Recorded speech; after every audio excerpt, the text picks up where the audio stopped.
Hello and welcome to this tutorial to help you learn more about building Workbooks reports. In this session, we're looking at how to add conditional formatting to your reports to bring them to life and to help audiences understand quickly and easily what the data is conveying.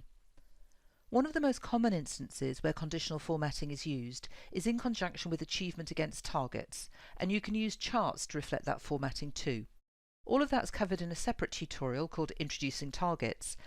But conditional formatting can also be useful in other contexts, like showing you who your best customers are using a red, amber, green type of approach. You don't have to use those three colours, you can pick your own, and you don't even just have to stick to three colours, you can add as many as you like. You can format just one column or several, depending on how you want your report to look. Conditional formatting is set using the Style tab on your reporting column, and you can introduce it in one of two ways. Firstly, based on the values in your report, which allows you to divide the output into three sections. Applying one colour to output above a specified high threshold, which in this example is white text on a green background. Another to apply colour to an output below a specified low threshold, which here is white text on a red background. And a third colour is applied to anything that falls between the upper and lower limits, which here is black text on a gold background. This allows you to change a list like this into something more like this one. This example uses the red, amber, green approach, or RAG, that lots of people use, but as mentioned previously, you can use any three background colours and text colours that you like. Because you're styling on values, this approach only works for columns containing numerical values. The second way that you can apply conditional formatting is using calculated conditional styling, which is based on the contents of a different calculated column.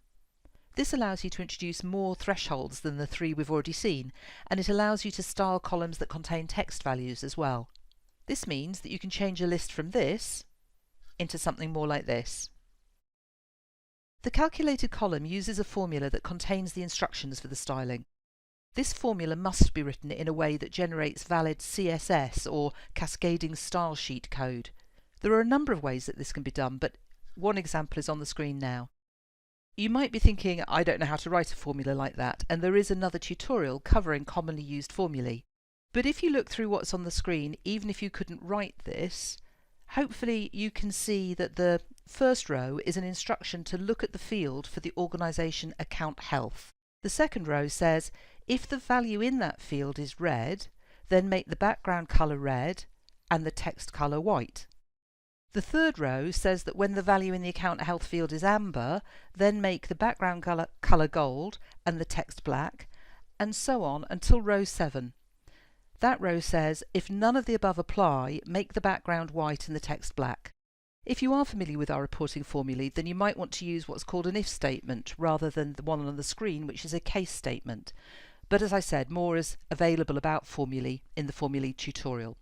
It is, however, really important that the syntax of the formula is correct. Here's a request for a report that includes conditional formatting.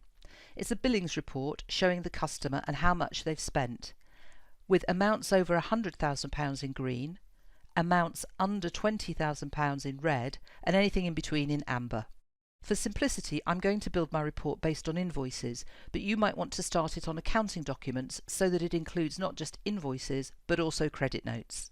Let's go into Workbooks and have a look at how we can build this report. Hopefully you're already familiar with the first principles of building reports, so I'm going to do this first bit fairly quickly. I'm going to create a new report, and for speed I'm going to use a pre-populated report, and I'm going to base it on customer invoices. The pre-populated report includes all the columns that I want, including, importantly, the net home currency and also who the customer is. So I'm going to add a summary view, and I'm going to use the subtotal column to total up that net home currency and group it by the customer. Instead of closing this, I'm now going to open the Style tab up at the top here. You can see that I've got options to make the text bold, italic, underline, and I can also change the text colour or the background colour.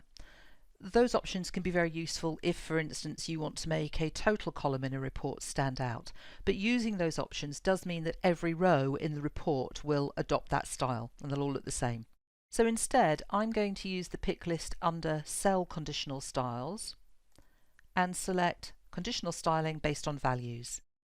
And that opens up those choices that you saw in the slide deck earlier. I'm going to put in a high threshold of 100,000 and a low one of 20,000. And if you notice, having done that, it's also changed the titles of these three columns. So the leftmost one does say less than 20,000, the right one is 100,000 or more, and everything in between falls into that middle section. The default setting is to have things in the lowest band showing as red and the things in the highest band showing as green, with everything in between being gold, which is a sort of amber colour really. But you can use these pick lists to change the combination of the background colour and the text colour to get the effect that you're looking for. You can see on the right hand side that the conditional formatting has been applied to that column, and I'll run the report. It might be a little bit easier to see. And you can see we've got that traffic light, that red, amber, green effect on all of these rows. So that's the simplest, most straightforward way of applying conditional formatting. Let's revisit the other way of applying conditional formatting by using a formula. Imagine that your customer success manager wants to see a report that shows the company name in different coloured text with different coloured backgrounds, depending on the account health selected on a pick list for that organisation. We're going to use a formula for this, which is the one I showed earlier. This is called a case statement, and it's an example of what we call a conditional formula. The system will look at the account health field, and if it's red, then it will style the background colour red with the text white. Notice that you don't actually have to specify that you want the text colour to be white. That's just understood because you've already explicitly stated that you want the background colour to be red.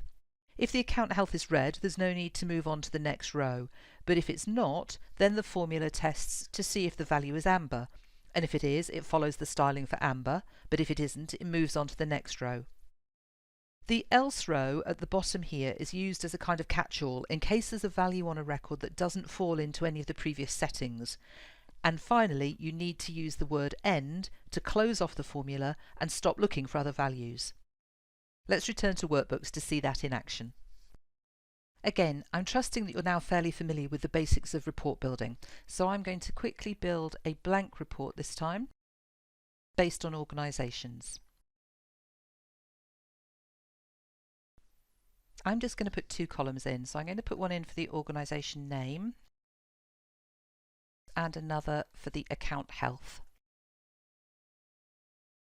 So we can see a list of organisations and a list of the account health colour that's been applied to them. The some are black, amber, green and so on.